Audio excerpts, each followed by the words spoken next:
Okay, good afternoon. This is our Ask Nancy live stream that I do every month now, where we tackle the tough issues. And today I'm really excited to have John Jaramillo with me. John is a doer of many things, but his work as a leadership coach, an advisor, and writer and thinker. And we've had some really deep, I would say, and provocative discussions about kind of how humans are wired. So, John, why don't you give a little bit more context about what you do for our audience? So, currently working with clients, and thank you, Nancy, for having me. Current working with clients that I guess it's a niche. It's mostly been drawn to clients that are new to their positions, whether they're hired into a company, whether they're promoted, and I enjoy that piece of it because it's bringing out of them the reasons that they were brought on. We tend to doubt Right. ourselves, have inner critics, have that inner criticism. So if I can work with somebody to kind of bring to the light why they were put into this position, that's what I'll do. Also doing writing here and there, co-authored a couple books in the last couple of years. And then in the last 2 years, 2 years ago, I launched my podcast, The Book Leads Impactful Books for Life and Leadership, for which you were a guest. And I appreciate that so much. Yeah, I think I just that was published fun. episode 69. I'm going to wrap Yeah, up this season you're soon. And then, prolific with that. Yeah, you're prolific with that yeah, podcast. just trying. I just enjoy these kind of conversations. You're learning about books. It's like a win-win-win for everybody involved, including the audience, learning about people that are possibly in their network or new to their network, books that are great, the person's background. It's all about storytelling. So that comes through in the Yeah. series itself. Yeah, and that was a great discussion we had on that. Yeah, the book leads is a great one because if you find yourself, what should I be reading right now? Just check out John's podcast because it's so informative. So that brought us to today's discussion, like the inner critic. So you just mentioned that you touched on it in your work with clients. So today we want to talk about that, like how do you shut that down? Now you and I both have opinions on that. I'm going to ask you first, John, when you start working with someone, maybe they've just taken on a leadership position, maybe they're new to a company and taking on a leadership position. That's a couple of hurdles there. And they're grappling with either imposter syndrome or just feeling like, when are they going to find me out? What's the first step that you take with a client like that? Well, I mean, generally, it's about asking them what has happened. It, I always say this when I'm talking about leadership, where the lessons are the same, no matter if you're a kid in daycare, which I have, or a seasoned executive. Like, why is it you think the way you do? What has happened to get you to think about this particular instance? Example, my kid being afraid of the dark. For a year, he was saying that, Daddy, something's in my closet. Daddy, I'm afraid of the dark. Well, I got to the point, it's like, okay, buddy, you were yesterday, and what happened? So it's along those lines of asking them, okay, what has happened in the past that has you fearful? What have you seen in your environment that has you fearful? And most often we are our worst own critics and enemies because we stop ourselves even before anybody has outed us or complained about us or attacked us. I think if most of us think of most of those instances in our lives where we had that inner critic and we thought about that, how that event or situation played out, in the end, nothing happened. So it's almost like the Right. anticipation of it is much worse than what actually plays out. It's Right. that's always, Exactly. I know with me, that's always the case. And I'm somebody that's had anxiety. And I know that the way that I build it up in my head is always, always, always 99.9% going to be worse than what actually plays out. So they just Yeah. kind of have to stop themselves and say, or ask themselves, what really has happened? Why am I stopping myself? Right. So if I'm hearing you correctly, you're kind of touching on two lanes. The first lane being what got you here? What has led you to form these thought patterns? And the other lane is what's that what if scenario? So what's the worst thing that can happen? What pull the thread? Okay, you're anxious. what happens if you mess up during the presentation? What happens if your project is not successful? What then? And when, I don't know about you, but when I get clients to go down the what then avenue, very often, as you say, they've catastrophized it beyond reasonableness. Like, it's like, no, nothing could really be that catastrophic. And it can really help lower that anxiety. Yeah. And I think most people, when they think about those stressful situations, look at it as if they're coming to the table with nothing to offer, where obviously that's not the case. So they have to, in addition to taking stock of where those fears come from, they have to go back into their past and take stock of everything that they've accomplished today. I mean, actually write it down, talk it out, give themselves credit. Because I think anytime we go into a stressful situation, it's like we think about that the only resources we have are what's in front of us. We're in survivor mode. Yeah, right. Where most often, your day-to-day work, you have the time to sit down and really take stock of who you are, what you've achieved, and that you deserve to be there.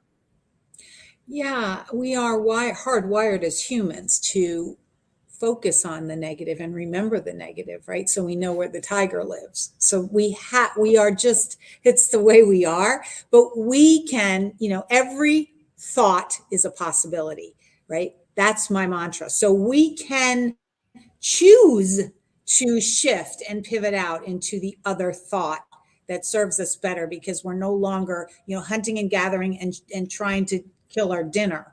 So, or protect the cave, but we just can't change those things. It just happens. But then we can make a choice about what we do next. And what strikes me in what you're saying too, and I'm sure you've read Carol Dweck and you know her work, this is a mindset issue. And this binary thinking of it's either I'm successful or I fail miserably is fixed mindset. And, Mhm. and if you can move into growth mindset where there's about 75 iterations of gray, then when you stub your toe, well, okay, what have you learned from that? Like, it's all about how you frame it. Yeah.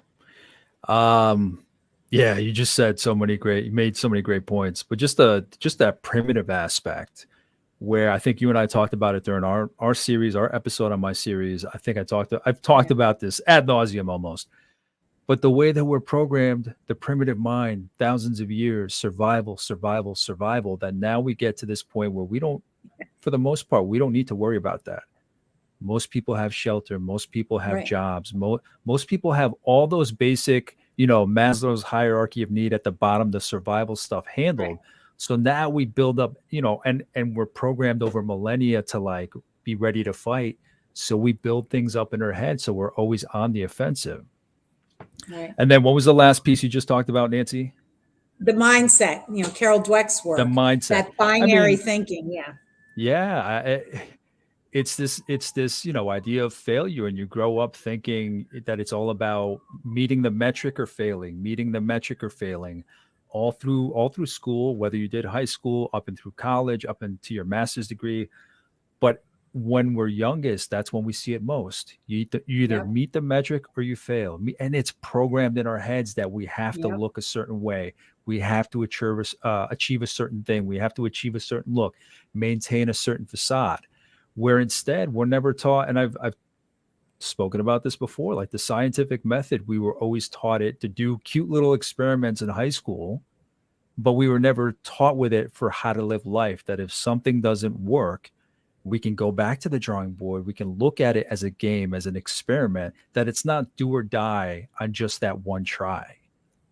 Yeah. Can you imagine if, forget about corporate, I mean, that's where we live and I love doing that work. If we went into like school systems, right, and spoke and taught human skill fundamentals like, let's fail more, let's get busy failing forward, not because you want to teach kids to go out and have a fender bender, my god, Yeah. no, not that, Yeah. but like, let's talk about what it means to be successful, what it means to be a failure, what it means to you, and help for so to that point, when we start working with a client, you and I, and we go into an organization, we go into a team, we go in, do a deep dive. We're dealing with all that stuff from long ago, right? no matter how many times people say, no, I don't want to talk about that stuff. That's ridiculous. No, I'm not going to talk about my childhood. And no, we don't want to psychoanalyze you, but those experiences are formative and they don't go away. So that's your inner critic. I mean, every time. Absolutely.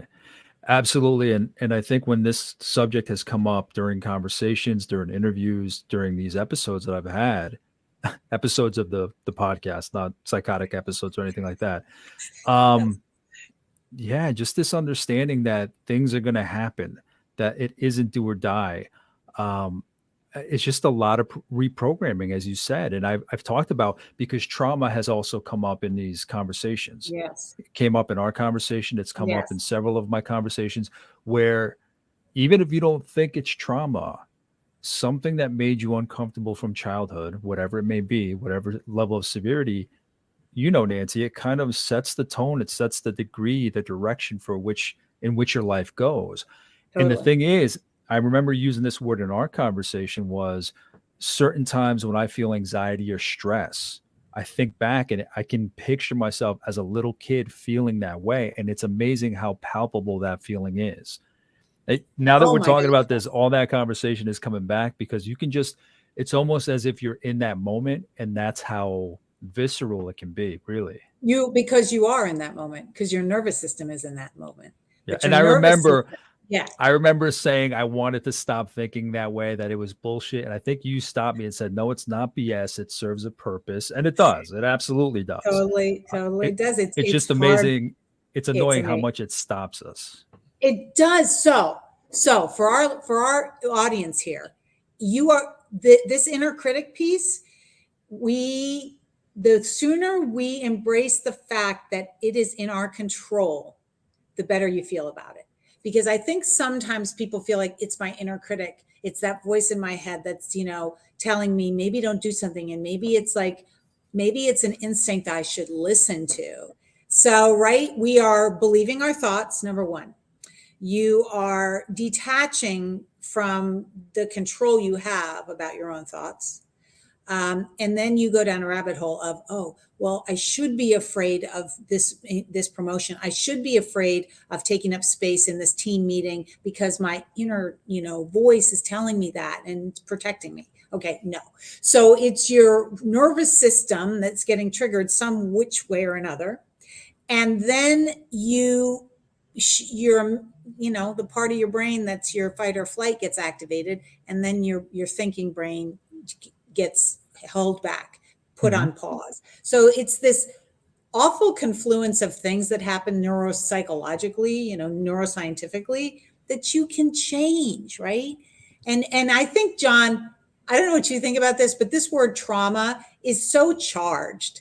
Like, I almost think we ought to change it to like disruption, because people hear trauma and they think you're being melodramatic. Mm, Like, trauma should be reserved for people who witnessed some atrocity when they were a yeah. child. Yeah. Trauma is a long continuum of things. Some of them could be viewed more like disruptions, when you Yes. were, sitting at the dinner table and somebody told you you couldn't do something. It's not a violent trauma, but Mm. it's something your brain registers and holds on to. Yeah, I agree. Anytime I've used that word, yeah, you just beautifully split up that kind of idea of trauma that can be very deep versus disruption that's kind of puts us off our path, but it's not as I don't know what the word is. I want to be careful about the word usage, but I like the Right. word disruption because trauma for me is much deeper. And I've always thought about it in a certain way where I never thought of what I went through as trauma, but it was like the common word to use for any kind of disruption. But you said it perfectly. Mine is more of a disruption. So I Right. love the way you clarify that. Yeah, because you want to be respectful to, I mean, people who witness war, live through, Absolutely. atrocities, are rape survivors, are violent domestic Hmm. violence, are all these things. Those are deeply rooted violent traumas that Yeah. really knock us back. And it's an and thing, when you're a young person, if you live in a house where no one's emotionally accessible, or you are told you can't, or you are, the how you are socialized is such that you don't trust yourself, or, there's so many things, passive Yes. aggression, narcissism, all the things, is that deeply rooted, embedded, awful, violent trauma? No, but it does Yep. Good fuel point. that inner critic, and you hold yourself back. And guess what? Yes. People who are watching, you can change it. You can change it. I just don't know that people understand how much they can change it. Well, I mean, in this conversation, we've talked about being respectful of what other people are going through. I think you and I, obviously, we're very different from each other. And every listener and every viewer here is very different from each other. So this opens up a conversation. It gets you curious about how you can take those steps. But think about the just the multiple experiences that are out there. Nobody comes up the same way. Nobody comes up in the same kind of Well, family, the same kind of education, the same kind of demographic. So all we can do is kind of open up this conversation and put those steps out there and hope that people are curious enough to learn about themselves and those steps. But if you thought about how many different people are out there and the experiences that they have, everybody's going to have a different journey when it comes to this. But the most important question is to ask why, and also what it is you want for yourself. What it is you want for yourself. I think we grow up in a society or come up in a society that's just so fascinated or obsessed really with what other people think, what other people need, how are other people going to view me, where because of that, we're always right. tense and we're not really playing into our strengths, our values, our desires for life. So you have to, for me, I think about what keeps me pumped up is what is it that's going to keep me sustained? If no one else was around, Right. what would keep me happy? What would keep me motivated? I mean, we're in the age of social media now. So it's like how much of what you put out there is for those clicks, those likes, that engagement. And how much, if all that went away and you were still doing the same thing, how much of that happiness would be real? And that's the kind of thing we have to be cautious about is how It's much so are we funny you really doing say for that. ourselves? Yeah, just the other day I was thinking about this very thing, like the liberation that lives in that moment where you say, what if I didn't care what anybody thought? What if I created a post on LinkedIn or Instagram or TikTok, whatever, and I really just showed up as my true self without any doubt, right? What? Mm. Oh my God. It feels like, this weight lifts. And I'm as guilty of it as anybody. In fact, since we're being transparent here, I feel like I have erred on the conservative side to my own detriment. In other words, I try so hard to be straight down the middle in the eyes of social media, in the eyes of the world, my brand. I try to run it so down the middle that nobody knows who I really am. Like I I don't get share that. anything personal. Do you know what I Yeah, I get mean? that. Oh, yeah, I And I get that. that's why I was thinking about that. It's like, why, your friends and family love you, and you're just yourself. That doesn't mean you don't make mistakes, don't. And I think this is relevant to the conversation because for people watching, that inner critic it's wearing you out, right? And I'm guilty of it too. It's like, why don't I just kind of be who I am, show up, play to my own strengths, show up as my authentic self? For I don't mean to beat up the word authentic, but just show up as you. But it's sometimes we think it's a high risk play, right? It's It's tricky. it, There it's you a high do have risk to play not walk to. you have to walk that line between not sharing too much, but sharing enough. You know what I mean? Not coming across as egotistical, but showing who you are, like Yeah. the value of your work. Like I think if anybody gets any kind of accolades, award, testimonial, they should share that kind of thing on LinkedIn. And it's not to me, it's not a brag. It's you understanding and sharing that you are valuable, that this is what you're passionate about, and this is the work you're doing, and people are valuing it. I think that's amazing. And while you were talking, Nancy, two books that came to mind in the same vein of the inner critic is The Subtle Art. I think it's over here, yeah, it's right here. The Subtle Art of Not Giving an F, The and subtle then this book of Not Giving an F, and then this book right here, The Courage to Be Disliked. Those two books Oh, I tap love into what you're that. talking about, where in essence they're both about doing your own thing, doing it for you. Yeah. That Yeah. concern for what other people are thinking, and yeah, the art of not giving an F. It's not that you don't care at all, but you start caring about the right thing. So, in terms of reading that applies to this kind of thing, I highly recommend those two books. Those are so the courage to be disliked and the subtle art of not giving an F. Okay. Yep. So good. Yeah, because I think when we talk about inner critic too, it's important to note that you're not going to be all things to all people, nor should you anybody want to be. That's just too much work, right? So you're going to draw the right energy to you by Mm. showing up as yourself. You won't, I'm not the right executive coach for everybody. I'm not the right speaker for every stage. But there's certain stages and certain coaching clients that I am perfect for and that are going to get me and I'm going to get them and they're going to be the best version of themselves because of the work, right?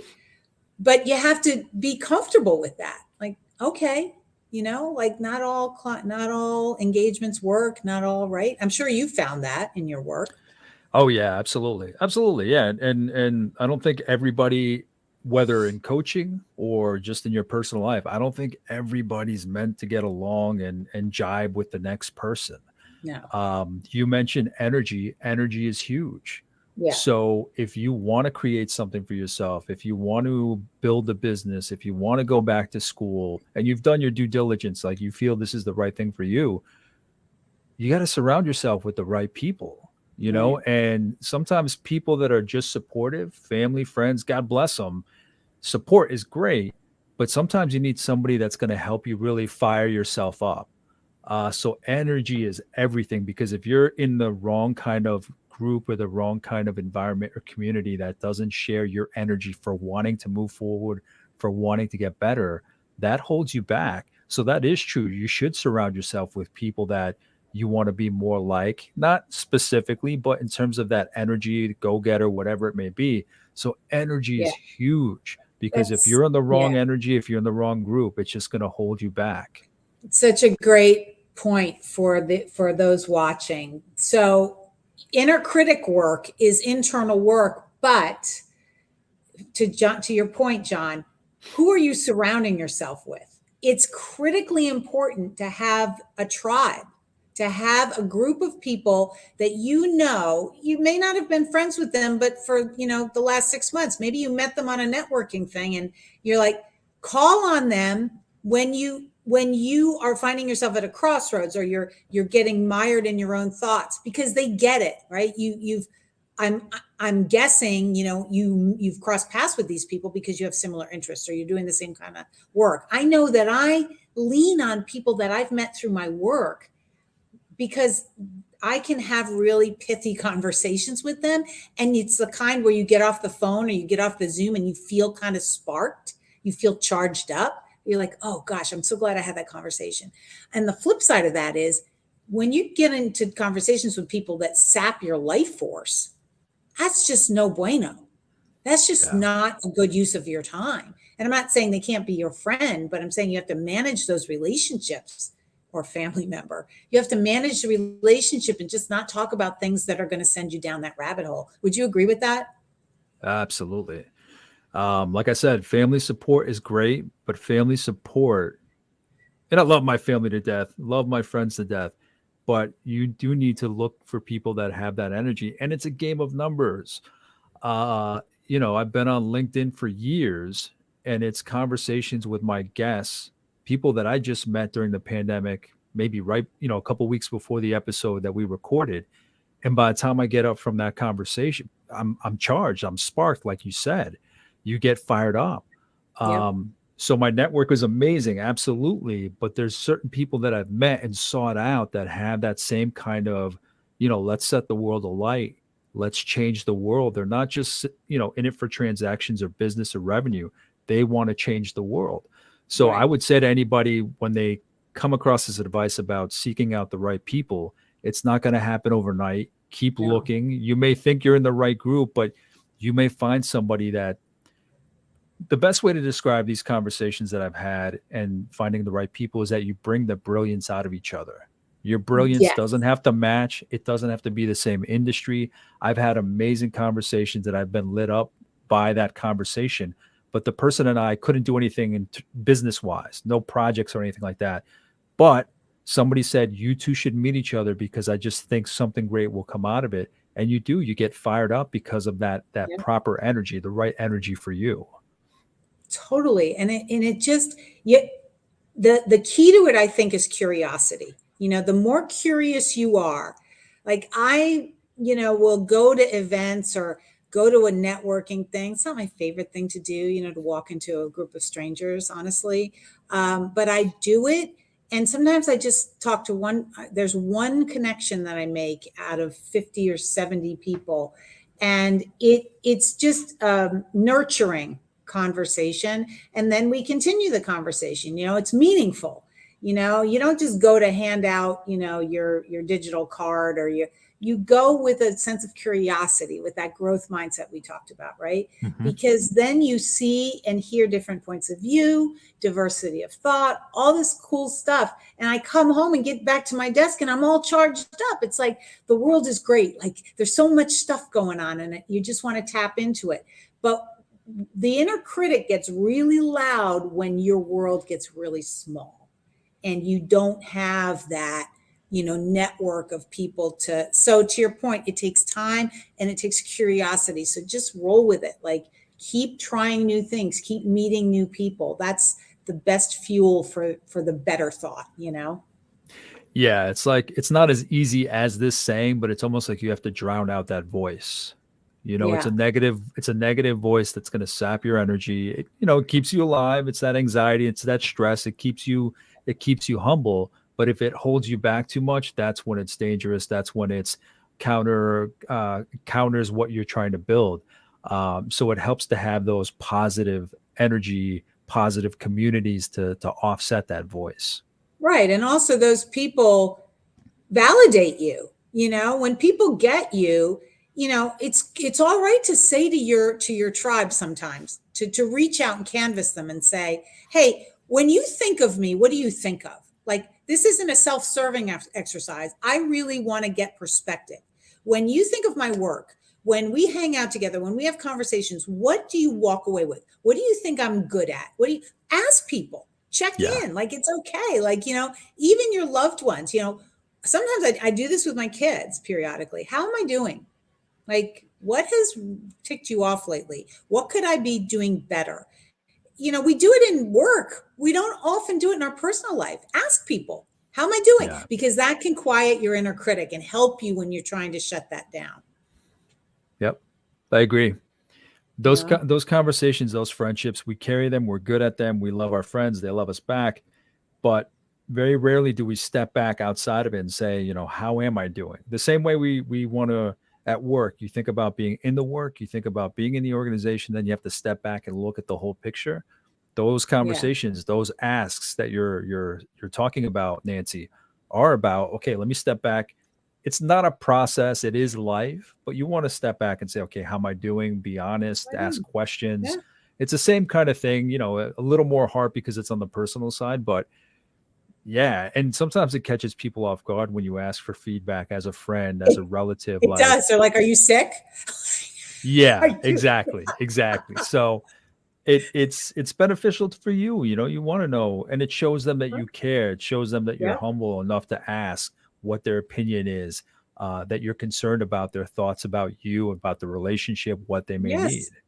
Yeah, I know. It's a powerful exercise. I challenge you all out there watching the replay, if you are, to do it and see what you learn. John, we're coming up on the bottom of the half hour here, so I would like to make sure everybody knows how to find you, and also, so give us, how best to find you, how best to reach out if people want to guest on your podcast, all the things. I spend most of my time on LinkedIn, so just look me up, John M. Jaramillo. My website is coachitout.com.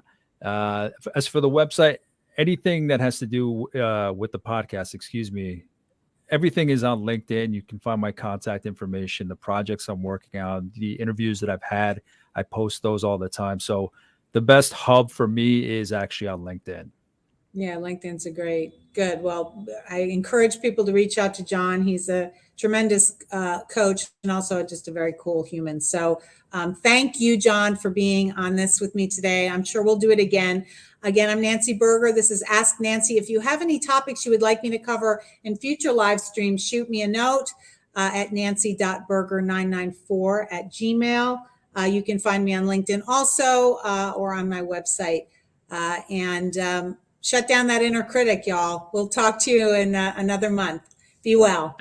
Thank you.